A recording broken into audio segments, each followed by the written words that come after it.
හරි. මහත්මයාගේ නම පොඩ්ඩක් කියන්නකෝ අපිට. මම ප්‍රදීප් ජයතුංග. කොච්චර කාලෙ ඉඳන් දැන් මේක කලාවේ යෙදෙනවද? අවුරුදු 40ක් වගේ කාලයක්. කරගෙන මම ඉස්කෝලේ යන කාලේ ඉඳලම ඇන්දා. ඒ කියන්නේ කලාවට හැක් තිබුණා. ඒ කාලෙම කරගෙන ගියා. ඊට පස්සේ මම 1991 මම හිතන්නේ ජෝර්ජ් කීට් ෆවුන්ඩේෂන් එකට ජොයින් වුණේ. ජෝර්ජ් කීට් ෆවුන්ඩේෂන් එකට සම්බන්ධ වුණේ. ඒතකොට ජෝර්ජ් කීට් හිටියා. ඒ වෙනකොට මම තමයි ඉඳපු පොඩිම කෙනා ෆවුන්ඩේෂන් එකේ. ඒ එක්සිබිෂන් එක මුල්ම තිබුණ යන් කන්ටෙම්පරරිස් කියලා එක්සිබිෂන් එකක් තිබුණේ. ඒකේ මට තර්ඩ් ප්ලේස් එක හම්බ වුණා. ඔය කොයි අවුරුද්දේද? 1991. ඉතින් එදා ඉඳලා ෆවුන්ඩේෂන් එකෙන් කරපු ඒ කියන්නේ ජෝර්ජ් කීට් ෆවුන්ඩේෂන් කරපු හැම ඉවෙන්ට් එකකටම වගේ මම සහභාගී වෙනවා. හැම එක්සිබිෂන් එකටම ඉන්ටර්නැෂනල් ආටිස්ට් කැම්ප් ඊට පස්සේදී කලාපොළ ඔය වගේ ගොඩාක් ඉවෙන්ට්ස් කරගෙන යනවා. එතන නම් දිගටම කරගෙන යනවද? ඔව් දිගටම කරගෙන ගියා. හැබැයි මම රස්සාවක් කරා. මගේ මම ඇත්තටම තොරතුරු තාක්ෂණය සම්බන්ධ රැකියාවක තමයි යෙදුනේ. අවුරුදු 12ක් වගේ කාලයක්.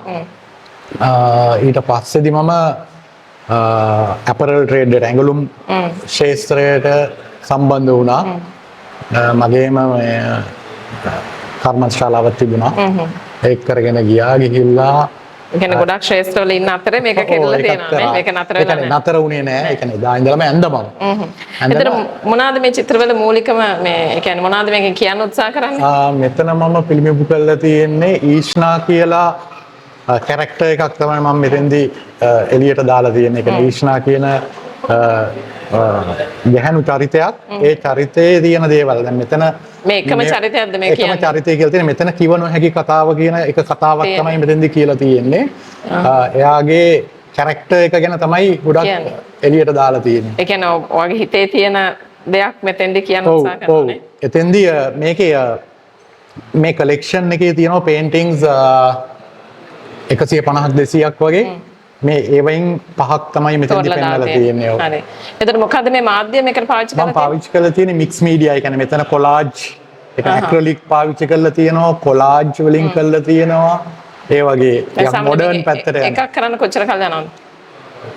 කාලය නම් මට තරම් කාලයක් ගත වෙන්නේ නැහැ. පේන්ටිං එකක් කරන්න බොහොම පොඩි කාලෙකින් කරන්න. නම් සමහර ඒවා තියෙනවා. සමහර චිත්‍රයක් අඳිනකොට එහෙම කාලයක් ගියාට මම ඒ නවත්තපු එක ආපහු ටික කාලයකට ගිහිල්ලා මාසයකට දෙකකට ආපහු අඳින වෙලාවලුත් තියෙනවා. ඒ කියන්නේ වෙන එකකට ගිහිල්ලා ආයෙ එකට එනවද? එහෙම කළා මම හදන වෙලාවල් සිතුවිලි යන විදියට තමයි නේ.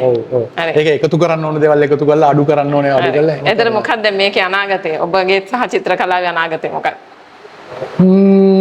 අනාගතේ කියන්නේ ඉදිරියට මම කරගෙන යනවා. ඉතින් ඒක හොඳ ප්‍රතිචාර තියෙනවා මට සමාජයෙන්. ඒ වගේම මගේ ඒවා ගොඩාක් රටවල් වල තියෙනවා. මම ඇඳපු ඒවා මම ගොඩාක් විකුණලා තියෙනවා. ඒ වගේම මට ගොඩක් උදව් හම්බ වෙනවා කට්ටියගෙන්. ඉතින් එහෙම මම කරගෙන යනවා දිගටම. දැන් චිත්‍ර කියන්නේ හදවතට කතා කරන මාධ්‍යයක් නේ. අනිවාර්යයෙන්ම. එතකොට ඔබතුමා මොකද්ද කියන්න හදන්නේ මිනිස්සුන්ට?